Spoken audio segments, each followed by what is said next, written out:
Right now, a historic moment. We can now project the winner of the presidential race. CNN projects Donald Trump wins the presidency. Sorry to keep you waiting. Complicated business. Complicated. Holy shit! Excuse me, but I've got something to tell you first. Thank you for ruining my life! Ashley! What did you do? Everybody's always blaming me for everything. When Alexander saw the breadth of his domain, he wept, for there were no more worlds to conquer. Donald Trump has been elected to become the 45th president of the United States, and how? I'm genuinely surprised, and so are many others. But no one is more surprised than Hillary Clinton, but more on her later. He was against all the odds, against all the scientific polling, and against all the people telling him he couldn't win. But the swing states such as Florida, North Carolina, Wisconsin, and even Pennsylvania, which hadn't gone red since 1988, chose the next president of the United States, and that was Mr. Trump. I'm not here to praise Trump or promote any of his ideals, but I am here to try and figure out how he won. And I'm pretty sure the Democrats are in a chaotic frenzy asking themselves, what happened? I'm going to try and be as fair and as honest as possible to both sides. But let me just say that if you love the Democratic Party, you're definitely not going to love this video. Here's a quick rundown on how Trump got here. Trump's greatest enemy and ironically his greatest ally was the media. At first the media loved him. He began his campaign on June 16th, 2015, and right out of the gate the media focused all of its attention on him. No other candidate has ever gotten this much coverage, and from the media's point of view, I can see why they set the spotlight on him. It's true, Trump didn't want to be politically correct during his campaign, and he just said whatever was on his mind during the primaries. His popularity rose during the summer of 2015, and he was quite entertaining in the first few debates. The media kept covering him, and popularity kept rising for him. He ended up winning primary after primary. He defeated governors, senators, and veterans in politics because of him just being him. I will give him props. He did do something remarkable that was like nothing else anyone has ever seen. Eventually, Trump wiped out all of his opponents and he officially became the Republican nominee in July. The media created Trump, and as soon as he became the nominee, they were on the mission to destroy Trump. They had no idea what they got themselves into. Trump retorted many of the criticisms he received from the media with harsh language, fuming his supporters and causing others to question the honesty of the news more so than usual. The journalists stopped being journalists a few months ago, and instead they became advocates and supporters of Hillary. They started giving Hillary a 99% chance of winning the general election, and I don't know about you, but that's a bit too much confidence. I'm not one to talk though. I thought Hillary was going to win with a comfortable margin, and I was so confident that I bet $50 that she would defeat Trump to a friend. It was all my fault because I trusted the polls, which were quote, scientific unquote, in predicting who would win for many years now. The liberals were ignoring the fact that there was a growing working class that was getting sick of being ignored by Washington. Even Michael Moore knew that Donald Trump had a chance on becoming president because all you have to do is take a look at the Rust Belt and realize that they're hurting in jobs. It was only a few years ago when the auto industry in Detroit was on the verge of collapsing. It was only a few years ago when unemployment was at its highest in years, and that took a grand effect in the Midwest. They were promised hope and change with Obama, and with Trump they were promised jobs. They needed someone to tell them that things were going to be okay and that they were going to be taken care of. For years the Republicans tried to crack the code on how to win these states, and Trump cracked the code. You know things are bad for the Democratic Party when they almost lose Minnesota by about 2%, a state that hasn't gone red since 1972 for Richard Nixon. It makes you wonder, what went wrong? Well, I'll try to tell you what the hell went wrong, and there's a lot. You know your nominee is bad when she can't beat Trump.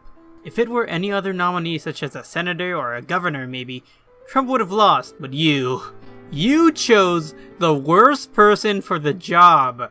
Sure, she has political experience. Sure, she tries to be in touch with the kiddos.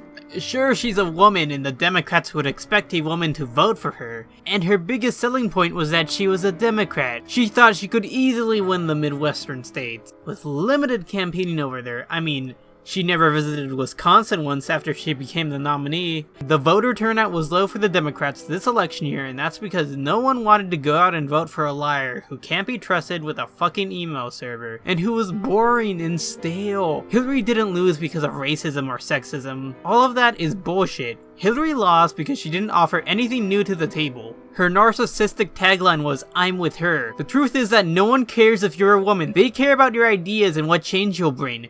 Trump, although he had an explosive campaign full of controversies, he advertised himself as a change candidate, and that brought voters towards him. The Democrats advertised Trump as he's racist and says mean words. Don't vote for him or else you are racist, instead of targeting him for his policies. The majority of America didn't care if Trump said all of these things. They cared about what he represented to them, and that was the promise of a better America. I'm not saying Trump is a good candidate, but at least he had a message. There's no evidence yet if he's actually going to make a better America, but that's exactly what he tried to advertise. The Democrats, they deserved to lose. When she has her supporters out there waiting for hours from a speech from her, she doesn't walk outside to concede. She sends fucking spirit-cooking John Podesta to tell them to go ahead and leave. It's over. They have no idea what the hell a silent majority is. When you're in a school campus or another public setting and you can't discuss your conservative or possibly Republican point of view in public, because you're too afraid about the reaction you might get or how you'll be attacked by leftist radicals, then you don't feel safe to express your own opinion. I know a place where it's safe to express your opinion. A voting booth. Now, I don't consider myself a strong conservative or a hardcore left-leaning liberal. I'd say a mix in the bag. But I've seen people at my school describe themselves as that. We're in a very bitter time in America. A time where sides are divided and America doesn't quite seem to know where it's heading. Americans rejected Hillary despite her winning the popular vote thanks to California, because she was part of this family dynasty. Americans dislike that, and they learned to dislike it after 2 Bushes. Not to say that they were good or bad presidents. America is in a place for dynasties. They like to see fresh faces, and Donald Trump, he's a fresh face. Congress will have to deal with Donald Trump, and I think it will be the first time in a while those damn congressional leaders in those damn suits will actually get a couple bills to the Oval Office, signed by the president. And now that he will be the next president, who knows what he'll do. But one thing is for certain, and that's Hillary won't be the next president. That's because she's a literal criminal with no real principles, no scruples, and no real care or affection for the American worker. People say that Donald Trump doesn't have a heart because of the things he says, but people would rather vote for someone who has no heart than someone who has no soul.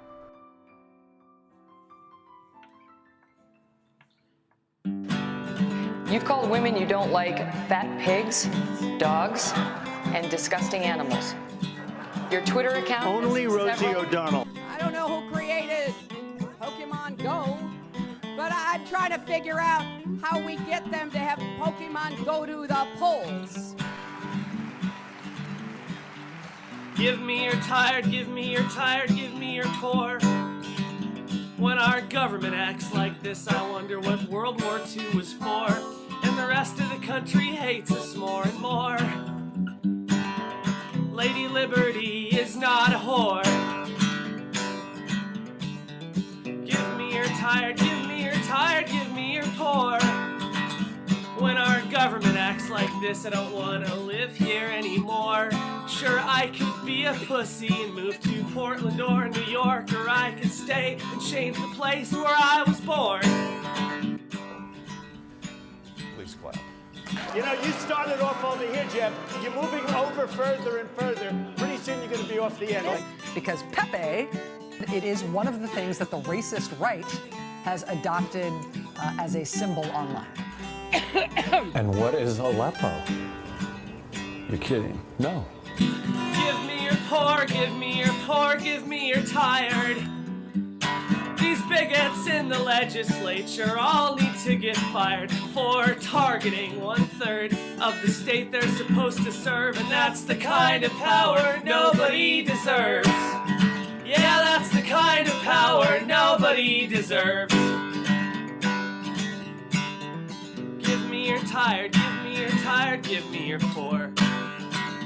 When our government acts like this, I wonder what the Constitution's for. And the rest of the country hates us more and more and more and more and more and more.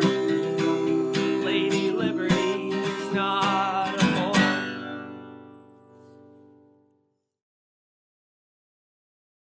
This is for Hillary.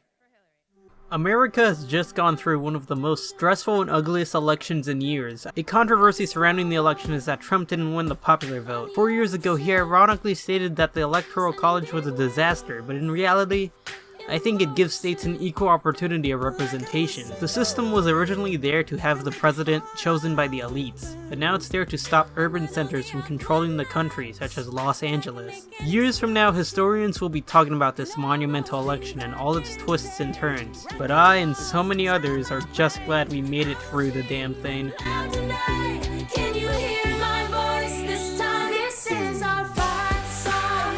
Take back our life song. Prove we're alright song. My power's turned on. Starting right now, I'll be strong. I'll play my fight song. And I don't really care if nobody else believes. 'Cause I've still got a lot of fight left in me.